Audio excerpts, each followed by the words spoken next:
নমস্কার বন্ধুরা, পাকঘর ফুডিস কিচেনের একটা নতুন পর্বে তোমাদের সকলকে স্বাগত জানাই। সজনে ডাঁটা দিয়ে আজ একটা দুর্দান্ত স্বাদের নিরামিষ রেসিপি তোমাদের সঙ্গে শেয়ার করব।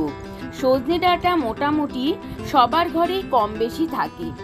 আজ যে রেসিপিটা তোমাদেরকে করে দেখাবো সেটা হলো সজনে ডাঁটার নিরামিষ চচ্চড়ি। আমি জানি সজনে ডাঁটা দিয়ে তোমরা বিভিন্ন রেসিপি তৈরি করতে জানো, তবে আজ যে রেসিপিটা আমি তৈরি করে দেখাবো সেটা আমি আমার মতো করে তোমাদেরকে তৈরি করে দেখাবো। প্রথম থেকে শেষ পর্যন্ত তোমরা ভিডিওটা দেখতে থাকো। চলো এবার আমরা রেসিপিটা শুরু করি। তার জন্য আমি নিয়েছি 2 থেকে 250 গ্রাম মতো মোটা মোটা সজনে ডাঁটা। ডাঁটাগুলোকে বেশ ভালো করে ধুয়ে পিস পিস করে কেটে নিয়েছি। আর নিয়েছি টুকরো করা পটল, টুকরো করা কুমড়ো, টুকরো করা বেগুন, সবশেষে নিয়েছি আলু ভাজার মতন করে কাটা আলু। এবার নিয়েছি বড়ি, নারকেল বাটা, 4-5টা মতো চেরা কাঁচা লঙ্কা, আদা বাটা, আর নিয়েছি লম্বা লম্বা করে কাটা টমেটো। এবার আমি গ্যাসে একটা কড়াই বসিয়ে তাতে দিয়ে দিয়েছি 2 টেবিল চামচ সাদা তেল। বড়িগুলোকে ভেজে নেব, তাই তেলে বড়িটা দিয়ে দিচ্ছি।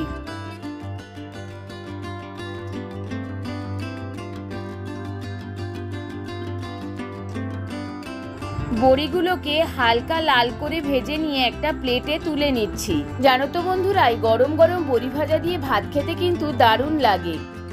এবার বড়ি ভাজার তেলে আরেকটু তেল দিয়ে দিচ্ছি 1/2 চামচ মতো কালো জিরা। এবার দিয়ে দিচ্ছি আদা বাটা।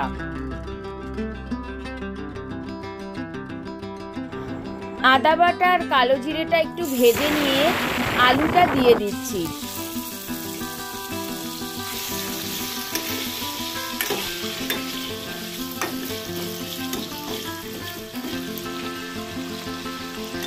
যেহেতু খুব তেল ছিটকো ছিল, তাই দিয়ে দিচ্ছি সামান্য হলুদ আর একটু নুন।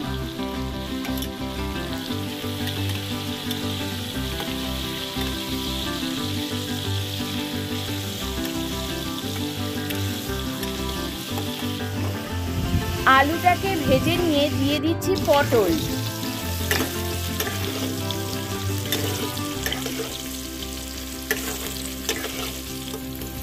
দিয়ে দিচ্ছি কুমড়ো,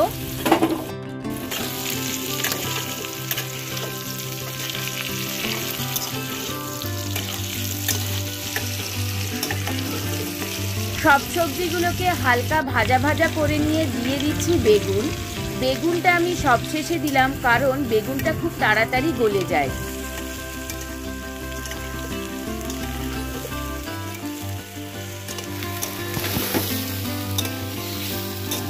বেগুনটা হালকা ভাজা হয়ে গেলে দিয়ে দিচ্ছি সজনে ডাঁটা। গরমকালে সজনে ডাঁটা খাওয়া শরীরের পক্ষে খুবই উপকারী, তাই এই সময় বেশি করে খাওয়া উচিত।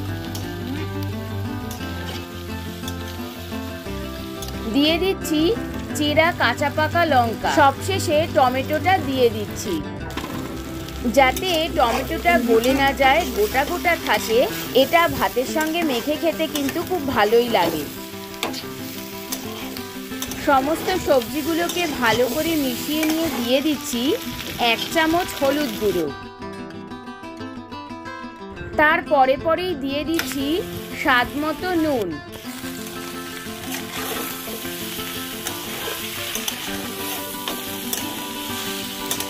নুন হলুদটাকে সবজির সাথে ভালো করে মিশিয়ে নিয়ে দিয়ে দিচ্ছি 1 চামচ জিরে গুঁড়ো, 1 চামচ ধনে গুঁড়ো। বিশেষ করে গরমকালে এই ডাঁটা দিয়ে বিভিন্ন রেসিপি খেতে খুব ভালোই লাগে। এবার সবজিগুলোকে মশলাগুলোর সাথে বেশ অনেকটা সময় ধরে কষিয়ে নিয়ে দিয়ে দিচ্ছি সামান্য জল, যাতে পুড়ে না যায়।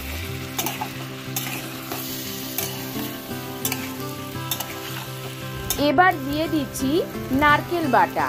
নিরামিষ রান্নায় যদি নারকেল বাটা দেওয়া যায় তাহলে স্বাদটা বেশ ভালো আসে।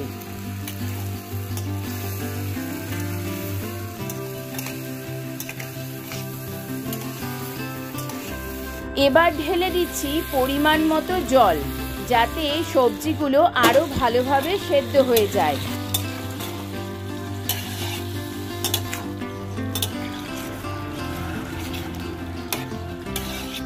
এবার কড়াইটাকে ঢেকে দিচ্ছি। মোটামুটি 5 মিনিট মতো রেখে দিয়েছিলাম। এবার ঢাকনাটা তুলে দেখে নেব সবজিগুলো কতটা সেদ্ধ হয়েছে। সজনে ডাঁটার এই নিরামিষ রেসিপিটা খুবই কম সময় ঝটপট তৈরি করে ফেলা যায়। তোমরা একবার হলেও ট্রাই করে দেখো। দেখো বন্ধুরা, সবজিগুলো বিশেষ করে ডাঁটাটা কি সুন্দর সেদ্ধ হয়ে গেছে। তারপর ভেজে রাখা বড়িগুলো দিয়ে দিচ্ছি।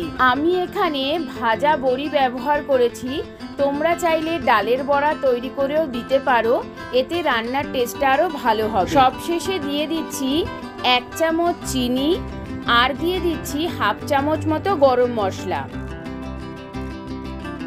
সমস্ত উপকরণগুলোকে ভালো করে মিশিয়ে নিয়েছি। এবার ঢেকে দিয়ে কিছুক্ষণের জন্য স্ট্যান্ডিং টাইমে রেখে দিচ্ছি। মোটামুটি 5 মিনিট মতো স্ট্যান্ডিং টাইমে রেখে দিয়েছিলাম। এবার আমি নামিয়ে নিচ্ছি। রেসিপিটা ভালো লাগলে আমাকে অবশ্যই কমেন্ট করে জানিও আর শেয়ার করে আমার পাশে থেকো। এবার সজনে ডাঁটার এই রেসিপিটাকে একটা বাটিতে ঢেলে নিচ্ছি। এই নিরামিষ রেসিপিটা কিন্তু গরম গরম ধোয়া ওঠা ভাত কিংবা গরম গরম রুটির সঙ্গে খেতে খুবই ভালো লাগে। এবার আমি রেসিপিটা টেস্ট করে তোমাদের জানাবো কেমন হয়েছে। এই সাধারণ নিরামিষ রেসিপিটা সত্যি খেতে খুব ভালো হয়েছে। এইরকম ছোটোখাটো রেসিপি মাঝে মধ্যে খেতে খুব ভালোই লাগে। আশা করছি তোমাদেরও ভালো লাগবে। তোমরা খুব ভালো থাকো, সুস্থ থাকো আর আমার রেসিপিগুলো দেখতে থাকো। আর পরের দিন আমি হাজির হয়ে যাব অন্য একটা নতুন রেসিপির সন্ধান নিয়ে। Thank you.